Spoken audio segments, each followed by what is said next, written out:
क्या आपको कभी ऐसा लगा है कि कोई अदृश्य शक्ति आपको गिरने से बचा रही है? कभी किसी हादसे से आप बाल बाल बच गए, तो कभी एक बुरा निर्णय अचानक रुक गया, और कभी कभी जब सबने साथ छोड़ दिया तब कोई अज्ञात साहस भीतर से जागा। क्या यह सिर्फ संयोग है या भगवान का साथ? इस वीडियो में हम जानेंगे 5 ऐसे दिव्य संकेत जो बताते हैं कि ईश्वर आपके बहुत पास है, शायद आपसे भी ज्यादा पास जितना आपने कभी सोचा। आपकी जिंदगी में कभी कोई ऐसा दौर आया है जब सब कुछ खत्म सा लगने लगा हो? नौकरी चली गई, रिश्ते टूट गए, शरीर बीमार हो गया, मन निराश हो गया, और फिर ऐसा कुछ घटा जिसकी उम्मीद नहीं थी। कोई अनजान मदद मिली, कोई नया रास्ता खुला, कोई ऐसा समाधान मिला जो आपके सोच से परे था। ये भगवान का पहला संकेत है।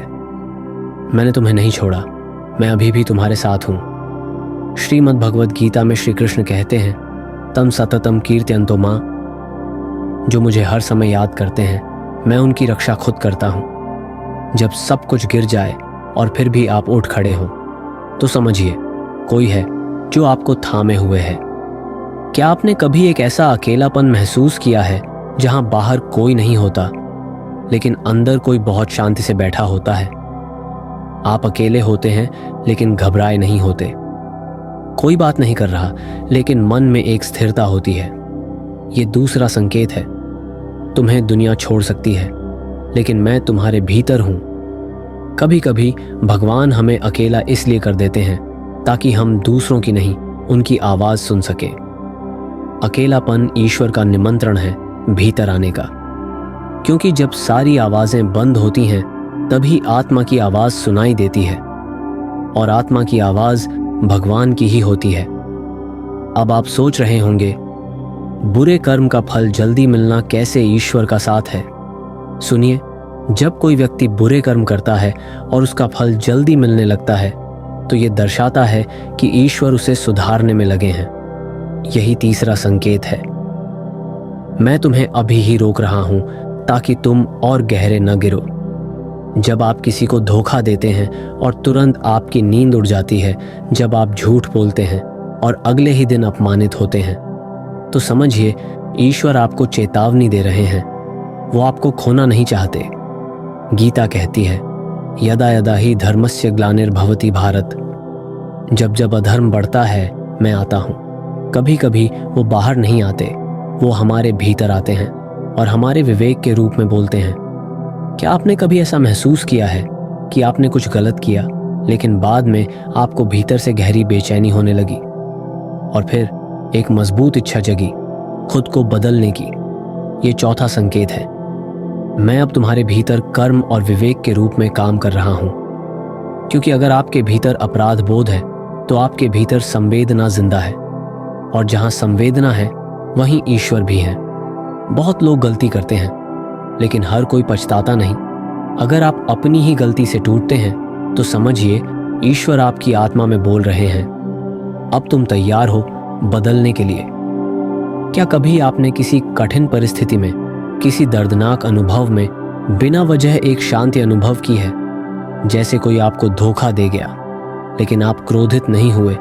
जैसे कोई बड़ी चीज खो गई, लेकिन आप टूटे नहीं। ये 5वां और सबसे सूक्ष्म संकेत है। तुम्हारा मन मेरा घर बन चुका है। श्रीमद् भगवद गीता कहती है, शांतिम निर्वाण परमाम मत संस्थाम अधिगच्छति। जो मेरे में स्थित है वह परम शांति प्राप्त करता है। जब आप शांति से प्रतिक्रिया देने लगते हैं, तो समझिए भगवान आपके मन के भीतर प्रभुता कर रहे हैं। ये वो स्थिति है जब आप न सिर्फ भगवान से बात करते हैं, बल्कि भगवान के द्वारा बोलते हैं। हमने देखा कि जब आप अकेले होते हैं, टूटते हैं, फिर भी उठते हैं, जब बुरे कर्मों का फल जल्दी मिलता है, या जब शांति बिना कारण भीतर उमड़ती है, तो ये सब संकेत हैं कि भगवान आपके साथ हैं। लेकिन सवाल यह है, क्या हम इन संकेतों को पहचानते हैं? ज्यादातर समय हम इतने परेशान, व्यस्त या क्रोधित होते हैं कि हमें भगवान के स्पर्श भी महसूस नहीं होते। भगवान बोलते हैं, लेकिन हम शोर में खोए रहते हैं। भगवान दिखते हैं, लेकिन हमारी आंखें बाहर ही देखती हैं। इसलिए श्री कृष्ण ने कहा, विद्या विनय संपन्न ब्राह्मणे गविहस्तिने। जो ज्ञानी होता है वह हर स्थान में, हर व्यक्ति में परमात्मा को देखता है। क्या आपने कभी देखा है कि कुछ घटनाएं बार बार होती हैं? बार बार वही गलती, बार बार वही टकराव, बार बार वही रिश्तों में दरार। क्या आपने सोचा है ये सिर्फ परिस्थितियां हैं या कोई बड़ा संदेश? भगवान संकेत सिर्फ एक बार नहीं देते, वो बार बार देते हैं जब तक आप जागे। जैसे स्कूल में परीक्षा बार बार होती है, अगर आप पास ना हो, उसी तरह भगवान आपको पुनः मौका देते हैं। हर पैटर्न एक पाठ है, हर टूटन एक अंदर की पुकार है। बहुत लोग पूछते हैं, अगर भगवान इतने संकेत देते हैं तो सबके जीवन में क्यों नहीं दिखते? उत्तर है, भगवान सबको संकेत देते हैं, लेकिन हर कोई उसे अपने स्तर पर समझता है। यदि आप भीतर शांत हैं तो आपको सूक्ष्मतम इशारे भी स्पष्ट दिखते हैं। एक गीत सुनकर आपके आंसू निकल जाते हैं, किसी अजनबी की बात सीधे दिल में लगती है, किसी पुरानी किताब से कोई पंक्ति आपको हिला देती है। यह सामान्य नहीं है, यह आत्मा का जवाब है कि कोई शक्ति आपको छू गई है। ये संकेत कभी शब्दों में नहीं आते, ये भावनाओं में आते हैं, और भावनाएं ही आत्मा की भाषा है। यहाँ एक महत्वपूर्ण बात समझना जरूरी है, भगवान आपके साथ है, इसका मतलब ये नहीं कि आपको कभी दर्द नहीं होगा या कोई मुश्किल नहीं आएगी। इसका मतलब है जब दर्द आएगा तो आप टूटेंगे नहीं। जब श्री राम वनवास गए, जब कृष्ण को जन्म होते ही जेल मिली, जब मीरा को झर दिया गया, तब भी भगवान उनके साथ थे। ईश्वर आपके साथ है, इसका सबसे बड़ा प्रमाण यह है कि आप अभी भी चल रहे हैं। जहां औरों ने हार मान ली, आपने आत्मा की आवाज को थामा। यही ईश्वर की उपस्थिति है, मौन लेकिन मजबूत। अब प्रश्न आता है, क्या हम भगवान के साथ को और गहराई से अनुभव कर सकते हैं? हाँ, गीता बताती है, मन मना भव मत भक्तो, मुझ में मन लगाओ, मेरा भक्त बनो, मेरा स्मरण करो। इसका अर्थ है भगवान को दूर आसमान में मत ढूंढो, उन्हें अपने हर क्षण में शामिल करो। कैसे? सुबह आंख खोलते ही धन्यवाद बोलिए जीवन का।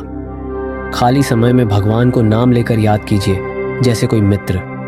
जब बुरा हो तो डरने की बजाय ये कहिए, देख रहा है तू प्रभु। भगवान को आप उतना ही अनुभव करेंगे जितना आप उन्हें आमंत्रण देंगे। संकेत मिलते हैं, लेकिन अनुभव आप खुद करते हैं। अगर इस वीडियो ने आपको अपने जीवन की घटनाओं में अब भगवान की मौजूदगी दिखाई देने लगी हो, तो अब से उन संकेतों को अनदेखा मत कीजिए।